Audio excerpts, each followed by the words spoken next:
Right. Okay, I'm gonna do a little bit of an update from the last live we did on Noah's Inquest, but I'm going to put some very strict rules in place here with this because A, there is not supposed to be any speculation at all during the inquest for Noah Donohoe, and the family have waited so long for this inquest. I will not be a part of what takes it down, so we will not have any inquest, any kind of speculation. So anyone going, oh, I think it was this person, I think it was that, anything, you will get absolutely muted for the rest of the live. If you're a regular, if you're someone new in here, you will just get blocked because it's a respect. Also, I will not have anybody bringing up politics into this.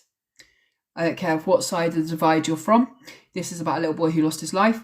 I won't get into it. This platform is purely because we love Fiona, we love Noah, we want Noah to have his justice, and we're covering from the place of love. And from what I've seen from the people of Belfast, they are respectful of that, and they absolutely all want justice for Noah, regardless of where you come from or who you are.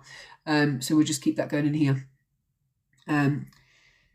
To me, it's not a chance to spread further hate or to widen a divide. It's a place to come together and for everybody to want justice for Noah. So we're going to talk about Noah Donohoe, and I'm going to give you a little bit about. So I'm going to go right back to the beginning of the inquest because I think. So I'm not going to really go through the summing up and or the jury selection, but we are going to just kind of go over if you missed the last live I did because it'll just bring everyone together. And then from here on out, we cover the inquest. I won't be catching everyone up, but you can follow my YouTube channel, Hayley_Comet_Crime on YouTube, where all of my lives are put on there. So anything you missed during the day or the evening, you will be able to catch up on there. Now, for anyone who watches my nighttime lives, we've got a live at 9 tonight, which I believe is going to be a very impactful live. It's going to be a little bit more interactive. There's going to be a lot of kind of police interviews, a lot of hearing the first ever police call. There's going to be a lot of hearing the family's voice in it. It's a case that recently has been solved after years, and it's a case where there's loads of lessons to be learned for parents. So please, if you are free at 9 o'clock tonight, I believe it'll be a better experience live than it would be on pre-recording, although you can watch it either way.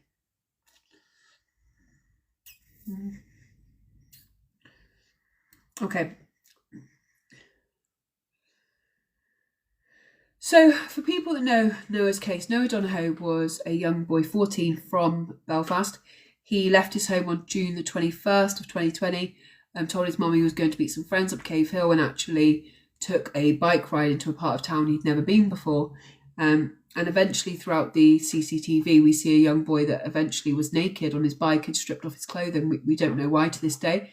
And at some point went missing for 6 days, where his body would be later discovered inside of a storm drain that he would have struggled to open up. It would have been impossible for him to open it on his own. And there have been many rumours around Belfast. A lot of people think they know what happened. To me, it's a murder case. To me, the graffiti, some of the things that have come forward, the fact that his items, his laptop, was taken into a pawn shop by a local drug addict and drug dealer. The fact that his mobile phone was found at a playground way away from where he was. All of those things lead me to believe there's something untoward's happened here. His mum Fiona is a follower of mine. I follow her. I would consider us friends now. And I do not ever want her to come into one of my lives and see any negativity. Also, I will not have anyone say anything negative towards Fiona. She is the kind of mother I only hope that I would be able to be for my children in a case like this. She is his biggest voice, his best friend, his mother, his advocate. She's a champion, and I just will not hear any negativity towards a woman who's become a hero of mine. I don't know if I would ever have the strength that she's had. And if you don't know Noah's case, but you're from Scotland, think Stephanie. Think Stephanie Bonner. They're exactly the same kind of ladies that live every single day. Justice for Reese, justice for Noah. They just live it every single day. So I really will not have anyone speak negatively of her. Why didn't she know he was sneaking out in the middle of the night? Because he's a teenager? Because none of us would have known? Because like, it's such stupid questions. I see people's posts all over her videos as well, saying like, did you not know he snuck out? No, because it wouldn't be sneaking out if she knew. Like, why do you have to ask stupid questions? It makes no sense to me. Right. So the purpose of the inquest is to inform the jurors that their duty is to determine the facts in the case based on evidence only. They will be required to determine the answers to who the deceased was, as well as when and where and how his death became about. So it is absolutely a fact-finding mission. It's to find out and answer all those questions that have remained unanswered this whole time. Jurors are told they must set aside any sympathies and prejudices that they have with the case. Now, this case, Noah's case, is Belfast's case, and everybody knows the case. Everyone has their opinions. It's going to be very hard to find a jury that don't have those prejudices already. We know we have 9 men on the jury, 2 women, I believe. So we know in the opening statements, which I'll just briefly go through, it was said that it was completely out of character for Noah, and it was understandably and unsurprisingly upsetting to his mum. And they open with a description of what happened on that day. They're then shown a photo montage of Noah to introduce him to the jury, who he was and kind of what his hopes and dreams were. Fiona Donohoe's first emergency phone call was played to the jury, in which she reported her concerns for Noah's welfare about 10 p.m. after he didn't return home on June the 21st. She described how she had been concerned for his mental health that week. Throughout the day, she recalled he had been really huggy and helped her out more than usual. And we know this in our children, right? We know the days when it seems they're like our shadow. And Fiona had definitely picked up on there were some things that week where, you know, and as a mum looking back, I think if I'd been in Fiona's shoes, 14, I would have been like, this could be hormones. It could be a girl. I don't want to push it. No one wants to push a teenager. Often the more you push them, the more they'll back away. But she had noticed in hindsight that there have been some differences. Around 4:30, she said she walked into his room and had seen him crying. And she asked why he was crying. He said, no, I'm laughing, not crying. Around an hour later, he said he was going to meet his 2 friends up at Cave Hill.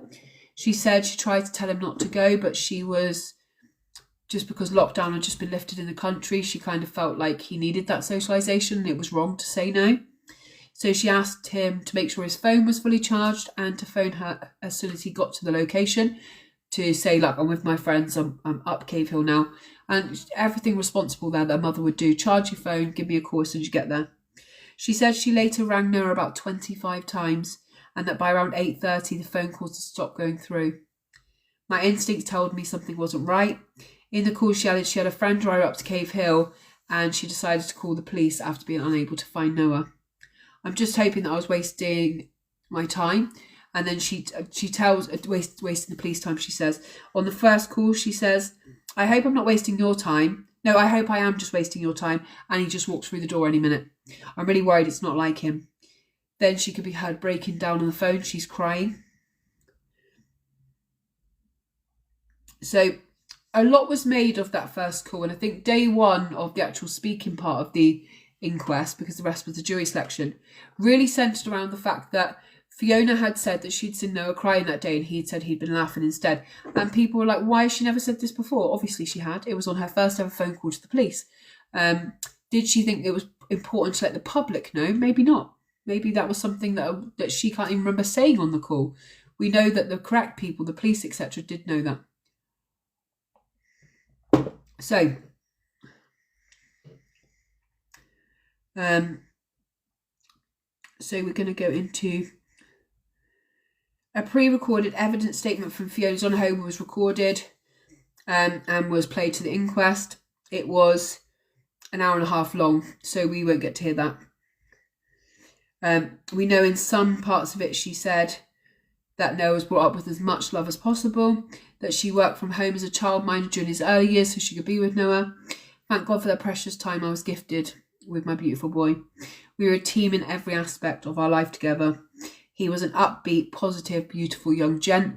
And you can go to the Fiona and Noah page on here, where you'll just see their beautiful relationship. They literally were like best friends. They spent so much quality time together and he loved his mummy.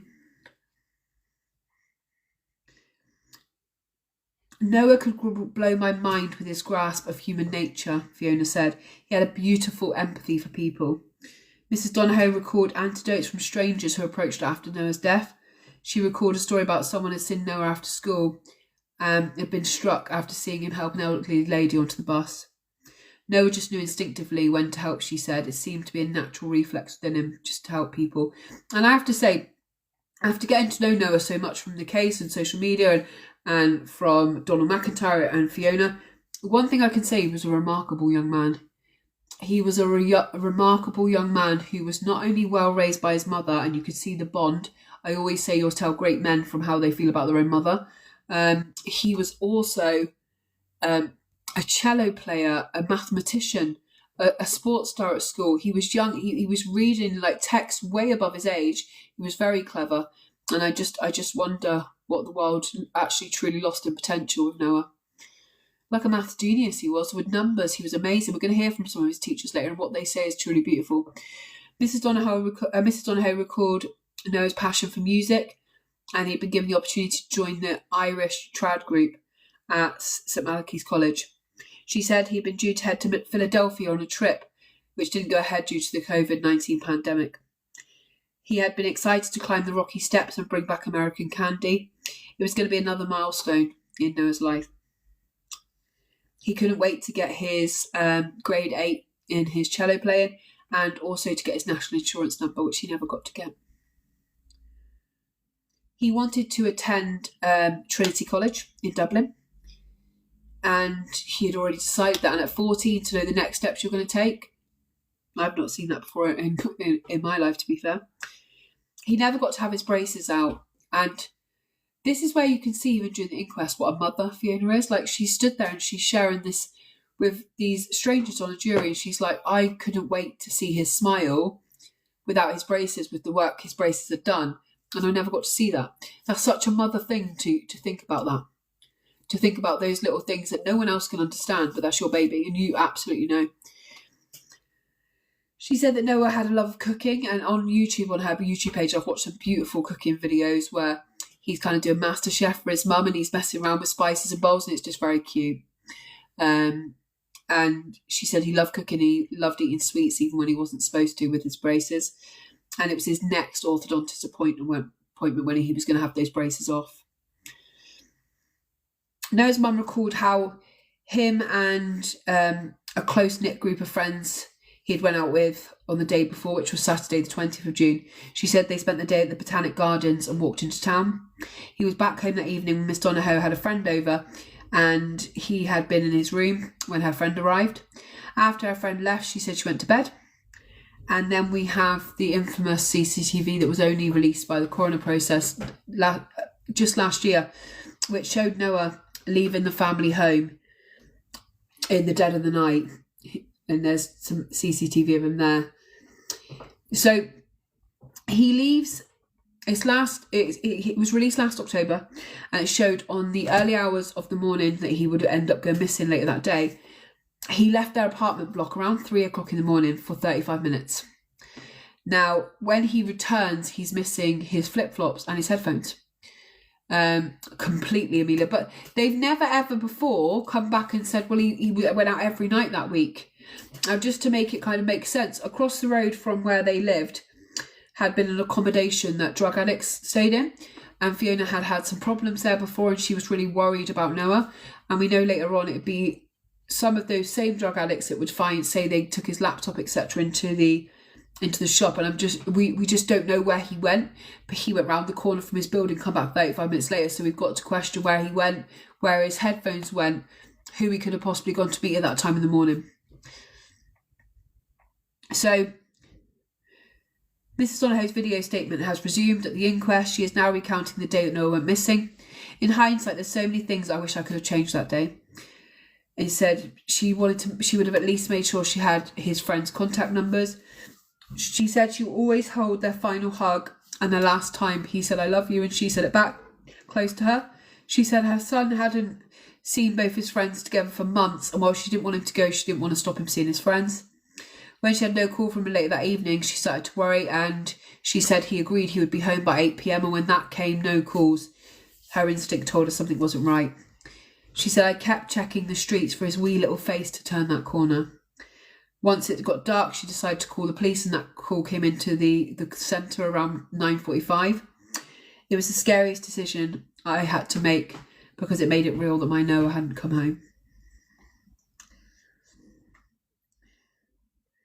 She says, until you make a 999 call to say your child is missing, you'll never understand. And especially, I think, if your child hasn't run away before and it's a one-off, and you have to make that call. And in many of these cases I've covered about the missing children, the parents never know, like, do I make the call? Is it that situation now? Has it been enough time? And it just breaks my heart, because obviously she made that call and she would never see Noah again. She said she was concerned about Noah's generally that week before he went missing, but the thought never entered her mind that he would come to any harm. She had contacted the school that his mood was not as good as usual and that his motivation to complete his work had decreased. She was reassured that it was not unusual given the circumstances and the term was coming to an end. And you have to remember, COVID-19 had just, the restrictions had just ended. So a lot of kids around this age, 14 to 16, going into GCSE's options, it was a really strange time for kids, and they were really struggling. And you've got puberty on top of that, so it wouldn't have been unheard of that these kids would have emotional issues around that time.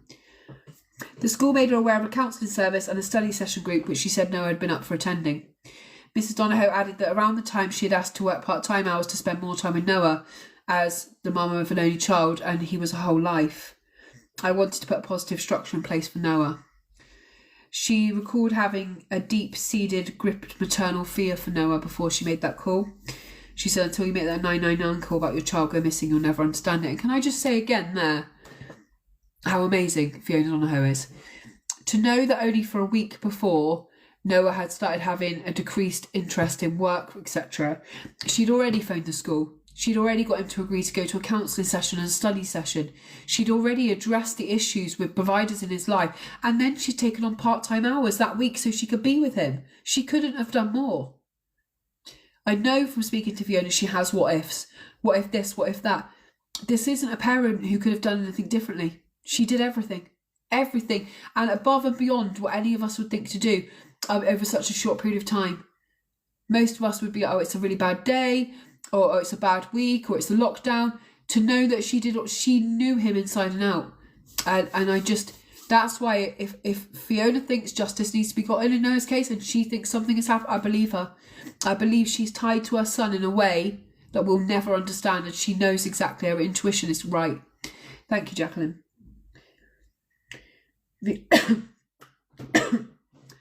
Fiona Donohoe asked the jury to not consider her early press conference as an endorsement of the PSNI's approach.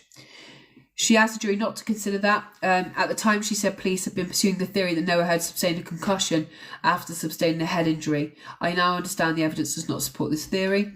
She said at the time she would have done anything in order to bring her son back. I was not in the position to question evidence. And we know that. We know that when you first have a child go missing and you are really, really panicked, you trust the police. You trust the PSNI. You trust the police. You believe, if you've never had any dealings with the police before and you're just a mum or a dad in the UK or anywhere in the world, let's just say, and the moment that you phone the police, you're like, they're going to help me find my kid. They're going to do everything right, because you just trust in the process. And it's only when you've been fucked over and you've been led down this path and you've been led into this horrible place. Spain, they just do not do anything they're supposed to do there. The day I see the civil guard actually solve a case of a foreign person who died in Spain, I'll be absolutely mind blown. So for me, at that beginning, she would have been pro PSNI. She would have believed, like, these people are the only people that are going to help me get the truth. Holding out the hope the inquest will provide some answers to Noah's behaviour on his final bike journey, Fiona Donohoe said that Noah's behaviour on the final bike journey was out of character and hoped the inquest will provide answers in the gaps in the CCTV. During the footage, Noah is seen on his bike without any clothes on. Mrs. Donohoe said that he was a very private child who would only have undressed in his room or bathroom. I have no explanation for that behaviour. She emphasised that she only wants answers, no matter how painful those answers may be. Fiona Donohoe said that her son researched everything and she would have expected him to have searched the planned journey on June the 21st. I would have expected something to show up in his search history. She said it reinforced her belief this route was not planned from the junction of Donegal Street onwards. She said, I was very let down that it was 2 years after Noah died that I was first told about it. So she says that the fact that she was made aware that Noah had left the house in the early hours of the morning in the rain with the flip-flops on the headphones. The fact that it took Pierce and I 2 years to come and tell her that has left her heartbroken. She cannot understand how it took that long. She said she had no idea how Noah could have known about that area in general, and especially about that storm drain being there. And for anyone who's never heard this case before, the storm drain is behind a row of houses, and even people local to that area who lived there, unless their house backed onto the storm drain, they had no idea that it was there. So Noah, who had never been in this particular area before, that wasn't a particularly safe area for him to ride his bike into, it seems random that not only does he go there for the first time, ends up in a storm drain and stripping off his clothes. It makes no sense. Mrs. Donohoe said she has a duty to Noah to find out what's happened. She said she wanted the inquest to be as thorough as possible, as she had a duty to, thank you for the follow, a duty to find out what happened to him and if his life could have been saved. She feels that a blind eye has been turned to the evidence that conflicted with the police's original theory. She wanted to express gratitude to all sides of their community. And can I just say this now? Can we just address this? This is Fiona Donohoe. This is the only words that matter with Noah. The only person words that matter. No one else's matter. Fiona's matter. She knew Noah best. She says, I want to express gratitude to all sides of the community for always showing support in following Noah's disappearance and for the years that have been since. She loves Belfast and she wants to thank everybody. This isn't for her about a divide, it's about her son and the fact that from what she's seen, she's had that support. A supplementary written statement from Fiona Donohoe is now being read at the inquest. She said she wished to make the statement following the receipt of Noah's Instagram activity, which she had been locked out of after his account was memorialised by a request which was not made by her family or herself. She said earlier she did not believe the request to memorialise his account to have been legitimate. So let's start with this. So what is this thing? Okay. So we go to the next day of the inquest here, and one of his friends takes a stand and says that he's a friend to Noah Donohoe. He reads 2 witness statements he previously gave to the police on the stand. He recalls becoming Noah's friend and describes Noah as a straight-A but very modest student. He said all teachers liked him and he liked them. He said Noah was eccentric but not in a bad way, more inquisitive. When asked to elaborate on the statement, he said he was a very funny 14-year-old kid. He was a bit more intelligent than other kids his age, but apart from that, he was 1 in a million. He was a really good friend. He said mostly they video called, asked about the nature of the calls. He said they did not raise any concerns for Noah's well-being. It was normal calls. He said that Noah was mainly positive during lockdown and like many people had some down days, but their friend group would support each other. Thank you guys for helping me. Hey, boss. The friend, Jay Tierney, in his initial statement, recalled how they planned to go to Cave Hill with their other friend Charlie on June the 13th, but then Noah cancelled that day. This is so important because this was the question I had with you guys on Friday. I said, do we know the kids confirmed that they were going to Cave Hill? Do we know if there was ever a cave? And everyone was like, well, I don't know. So to know that actually they did have it planned, but Noah cancelled it. Noah knew when he left the house he wasn't going to Cave Hill. That tells us a lot more about that day. I'm good, thanks, boss. He said he found it a little bit unusual, but that it did not raise concerns, as he thought Noah just wanted to spend some time on his own. The group rearranged to go up Cave Hill. So that was on the June the 13th. So that was before. Sorry, I'm getting confused. So they did arrange to go earlier. Okay, that was cancelled. Then they had planned to go again on the 21st because they'd met up with Noah a few days before. He said he went back to Noah's flat, but he wasn't there. Okay, so they did cancel it. Okay, so that's good. Right, okay, so that makes more sense. On the 13th, it was cancelled because Noah wanted to cancel it. He didn't want to go. On the 21st, it was cancelled because of bad weather. But Noah never opened the message to say that it was cancelled, as he was a sporadic messenger. So we don't know if that day, if he did set out thinking they were still meeting and hadn't read the bad weather message, or whether he never intended to go to Cave Hill. On June the 19th, 2020, a message between Jay and Noah showed that Noah messaged him to apologise for being cold with him. He said he was sorry that he'd been really up and down in the past few days. I haven't been thinking about life in general and I've just realised that it's taken a toll on me, but I'm fine now. The messages also showed that Noah told his friends he had that talking to him had probably been the thing that helped him most in the last few days. Mr. Tierney said that messages showed him how open Noah was with him. Other messages included discussions from the group chat with other friend Charlie, in which Noah expressed how important their planned meet-up on the 13th was, given they hadn't seen each other throughout lockdown. Noah later said in the exchange that he would meet his friends later in the month, as he wasn't ready yet. He said it wasn't about restrictions, it was about realising things about how he copes with his emotion and how his mental health, and would rather wait until he fully accepted his emotion and not be in denial about things. The messages showed his friends reassured him and encouraged him to come along to the planned trip on the 13th. I got to say how lovely this is. How lovely this is to see young men supporting each other like this in a friend group. Like, I'll always try to get anything positive out of these cases, because I think whatever we can see positive is like a beacon of light in these cases. To know 3 14-year-old boys were supporting each other with talk about emotions and not feeling ready yet to express things, and the other boys saying like, we've got you, mate, like you can come, and Noah expressing like, you're probably what's got me through the last couple of days. This is beautiful to me. Mr. Tierney said he couldn't speculate, but he wanted to say that he did not believe Noah was in denial about his sexuality. A message dated the 19th of April 2020 showed Noah asking his friends, what are you going to do with... Oh, sorry, I'm going to sneeze. Sorry. He asked his friends, what are you going to do with your bodies when you die? Mr. Tierney said he wouldn't read into that too much because it was just inquisitive. I don't think that's weird at all. I don't think it's weird at all to say what are you going to do with your bodies when you die. You either get buried or you get cremated. Or there could be another couple of things that could happen to you. And I think that's normal questions. Like, thank you guys for bless me. I think that's a normal question to kind of think of. Especially if you've had a loss around you at the time. Like a family member's died, or you've seen something on TV, your favourite celebrity, and it's just brought about like, oh, they got cremated, I wonder what I'll do. I don't think that's a talk of unaliving at all. Jordan Peterson's book discussed with his on his final walk with friends. So we know that Mr. Tierney said that Noah talked about Jordan Peterson's book, The 12 Rules to Life. I don't know if everyone knows who Jordan Peterson is. He didn't reference the title. He said the book was the focus of the conversation on the meetup on the 20th of June. He told the Inquest that Noah would have liked to follow the rule. Mr. Tierney said that he asked Noah what was the name of the book, but his friend told him he didn't need to know that about the book, and that he took it from Noah that he believed Jay wouldn't learn anything from the book. Hello, Errol. Fiona didn't know Noah had been out in the early hours of the morning. Messages in the group chat showed that Noah messaged his friend around 4:10. I wonder that this is interesting.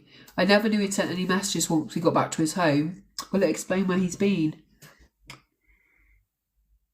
Okay, so at 4:10, when Noah got back to his house on June the 21st, so he'd been out for about 35 minutes, he messaged in the group chat saying a divine comedy, laugh out loud. A divine comedy? I'll write that down because that's blown my mind. A divine comedy, laugh out loud. Trust me to a fucking broken pen.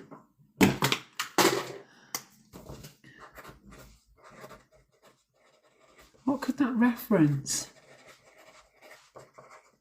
4:10. Mr. T asked him why he brought that up unprovoked at 4:10 in the morning. He said that their sleep patterns were all out of sorts due to lockdown and he was awake at the time. Thank you, Chloe, please do. When asked if he had known the message was sent after Noah had been out and returned to his flat, Mr. Tierney said he only knew Noah had left the flat after the footage was released. A message exchange from Mr. Tierney showed that Noah had asked if their Cave Hill trip was still on. Mr. Tierney can be seen replying, no, can do today about the weather. However, Noah had never opened that.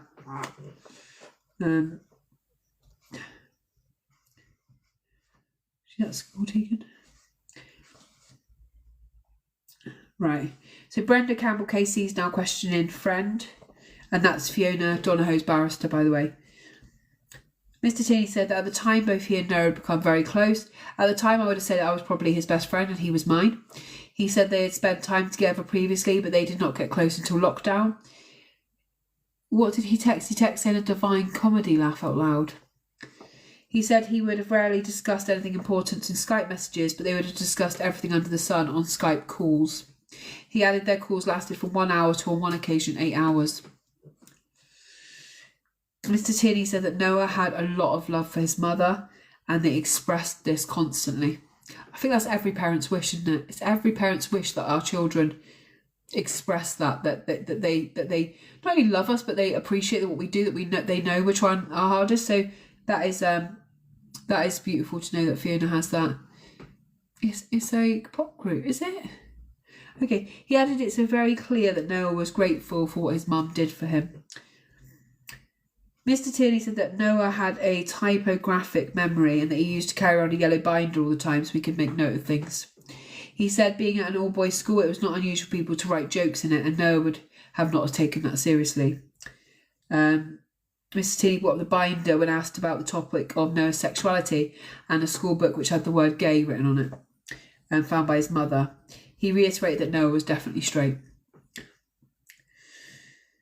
More messages between Mr. Tierney and Noah are shown in the inquest, including discussions around books and an online personality test. Mr. Tierney agreed their friendship was based on mutual love of learning. Friend group had a mutual understanding they could tell each other anything. Messages between Mr. Tierney and Noah on March 24th, 2020 showed Mr. Tierney saying he was feeling a bit down because of lockdown. Noah could be seen replying same.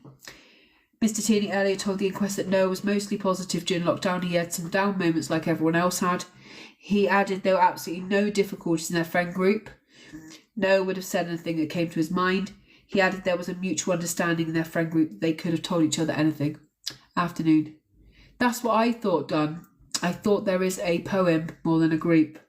We'll have a look at that in a minute. So there's inquest breaks for lunch. Brenda Casey has resumed asking questions to Jay Tierney, which is Noah Donohoe's friend.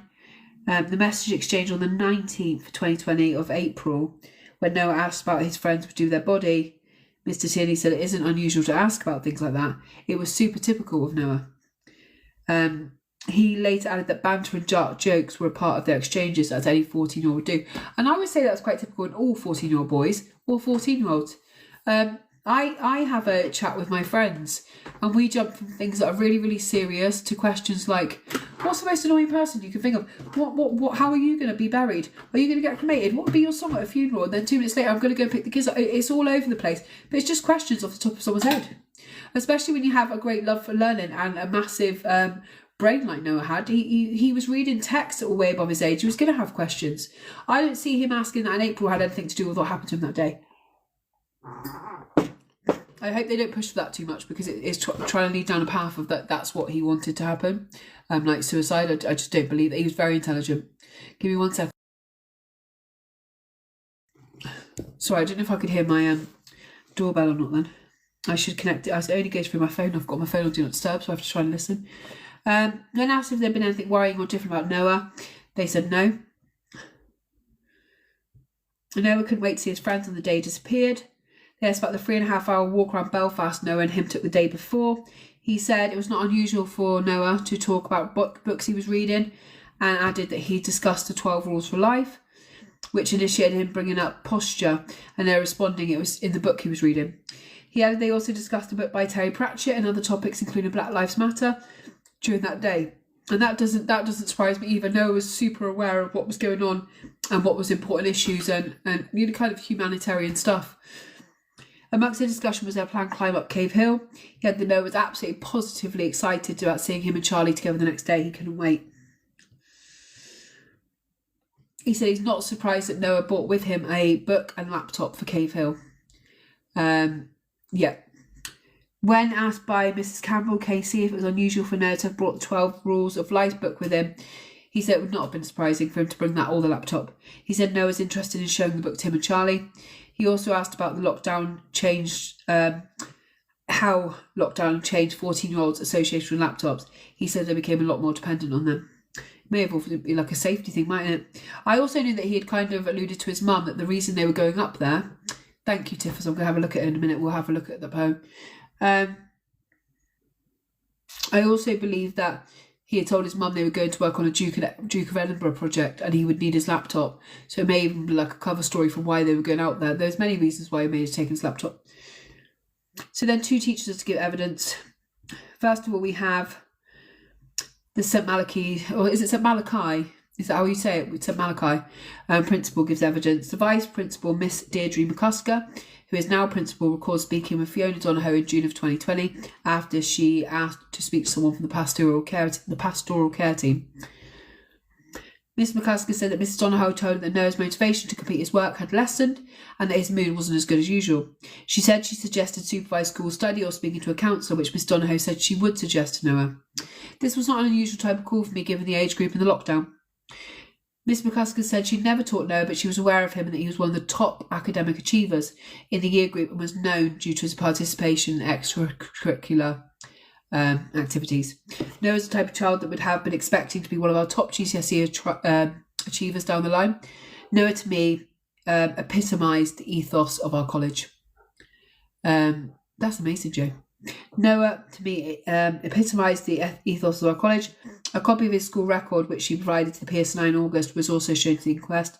She added that the unusual context of lockdown learning and the end of the year would have meant it wasn't uncommon for some boys' motivation to have dipped. I think, I think the lockdown, right, for me, awoken something in my brain of like, oh my God, this is possible. Like, this is possible that one day something can happen to human race, which all of a sudden we're changing the way we're living. We are behind doors. The kids can't go out. It felt almost like a zombie I can't say the word, apocalypse at some point, where I just didn't know where we were going to go from there. So for someone who's 14 and through puberty, I can imagine that seemed really scary. But I'd never seen anything like that before in my life, and obviously looking back on it now, I wish I could go back into lockdown, to be fair. But at the time, it felt like I don't know what's going to happen next. I don't know what's possible. I thought like family members were going to start dropping down. Like I would be, if I got ill, I'd be away from my kids and not be able to, like, it felt like the end of an era. It felt like something that I never thought possible. So for someone who's 14, I can imagine, especially with his high brain power and the way he was thinking, it seemed like a lot.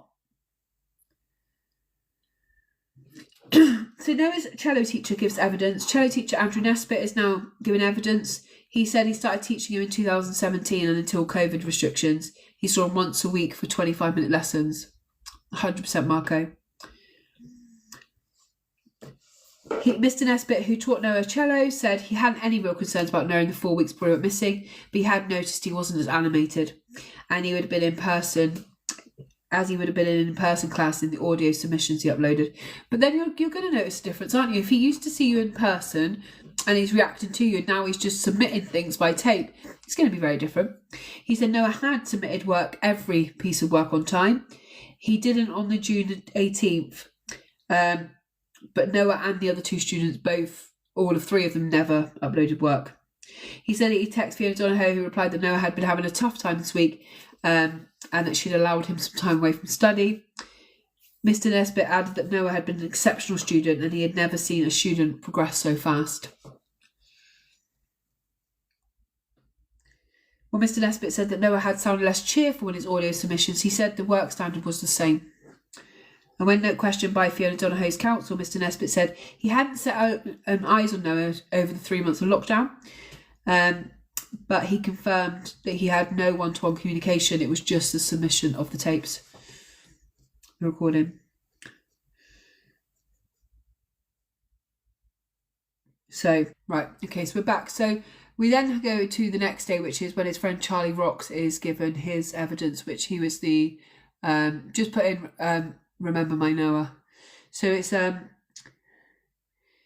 he is the three in the group chat. Okay, so we already heard from one of his friends, Jane. Now we're hearing from Charlie.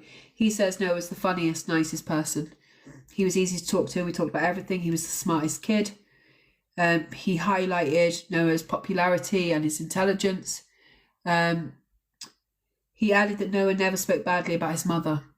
He also said Noah told him he was so grateful for his mother and it really didn't matter where his dad was.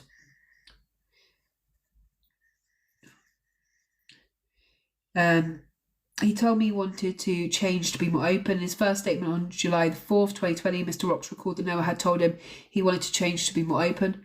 I thought it was weird, but in a good way. When questioned by Mr. Cole, Mr. Rocks said he was not aware that Noah had been under any external pressure from anyone else. He confirmed that Noah was going through a transition period in his mental health, about being more open to his feelings. He added he thinks it's something that everybody goes through. I think he went through it more intensely, and I definitely think he went through it more intensely and earlier, perhaps, than others, due to his intelligence. Throughout lockdown, I saw him become more open, and I thought it was great.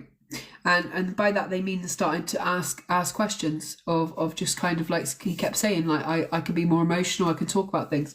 I think that's a positive thing for any young man.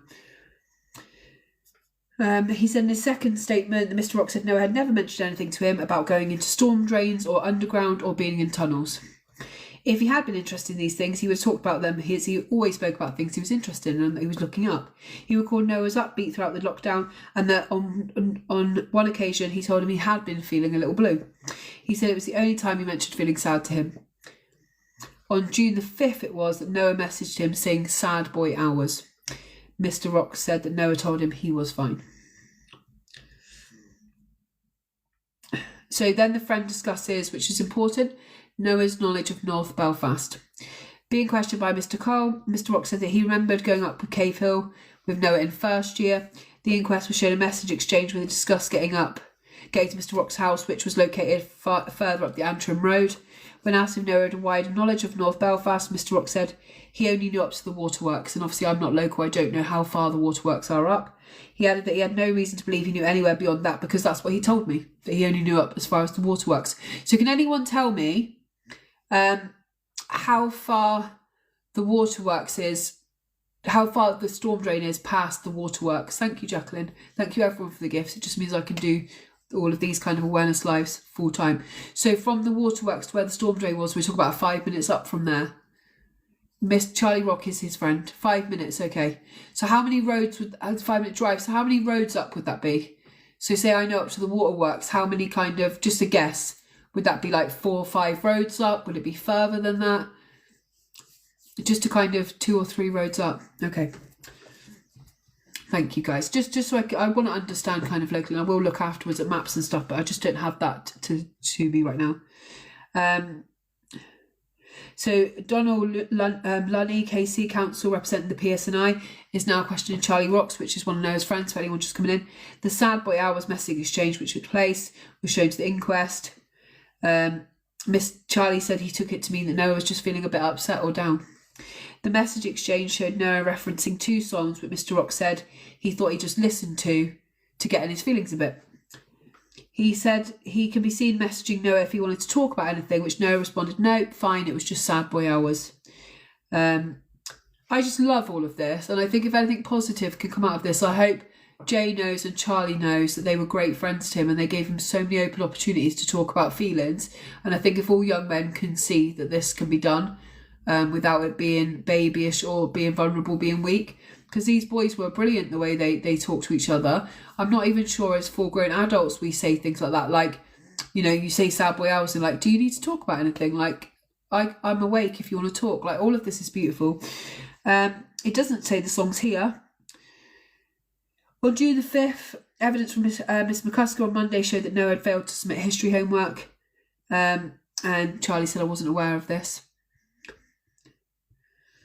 I don't know why they have to make such big things about things like a boy missing homework. Just because he was an exemplary student, just because he was really, really clever, and just because, you know, up until then he'd been on time all the time, I don't think they're taking into consideration lockdown. The motivation to do schoolwork in school and do homework, all of a sudden we become our children's teachers, not just their parent. Everything becomes so dark, and it was almost like, what's the point? We didn't even know when it was going to end. And for someone as intelligent as Noah, this would have been a massive change. Skype chat messages were shown to the inquest, which include Noah discussing Jordan Peterson's messaging about needing to be honest with yourself and not being in denial. He goes on in the messages to add examples such as qualities like laziness or being judgmental. Noah adds, if you want to better yourself, you need to accept that you have the bad qualities. The message exchange also shows that Noah mentioned the debating skills of Jordan Peterson and Ben Shapiro. In the messages, Noah can be seen stating that if you didn't need to agree with their political beliefs, which is true, they're both very interesting people to watch. They've both been on Josh Rogan. Is it Josh? No, Rogan. Who's Rogan? I can't think of his first name. I wanted to call him Josh Rogan then, but that's not his name. Rogan's podcast, they're both... Joe Rogan, thank you. They've both been on his podcast several times. Do I agree with everything they say? No, but they are brilliant at debating. Thank you. Mr. Rock's been questioned by Mr. Lenny, said that he was not unusual for 14-year-old boys to have interesting characters such as Mr. Peterson, and we know that. I know, Joe Rogan. He said to himself, you don't have to agree with their politics. It wouldn't have worried me at all. He said that it made total sense if Noah had had interest in Jordan Peterson, that he would have been watching videos of him. Then on June the 18th, 2020, Noah asked Charlie if he wanted to lend the copy of the book he was reading.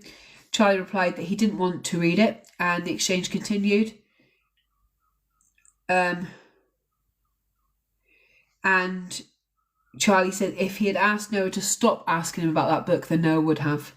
He said he was happy to engage in the exchange with him, and his style of messaging in the conversation was influenced by the book he was reading. Mr. Rock sent screenshots of the conversation to police officers on June 24, 2020, along with the messages he did find a bit strange, as if he was throwing ideas at me. I thought he was going through a transitional period in his mental health, and I didn't want to discourage him from what he was trying to do, which was to improve on his mental health, so I supported him. These kids, man, they were 14 at the time, and they were literally amazing. They talk about the final group chat, which is the talk of going up to Cave Hill. Mr. Charlie Rock said he accepted it was the group chat was not entirely clear if the plans were called off. Early messages showed discussion regarding the potential for bad weather. However, the next messages from Noah in the early hours of June the 21st, which was the 4:10 one, he said he didn't know that Noah had left his home. Hormones as well, yeah. It's so now Fiona's barrister now starts questioning Charlie. He said they were very close, got very close over lockdown. He added they both planned to go to Trinity College together. He said that Noah at the time wanted to become a dermatologist. He had lots of things he was doing. He could have done anything with his life if he wanted to. When questioned about how he described Noah being in a transitional place, he agreed the transitional place was to a better place, to self-improvement.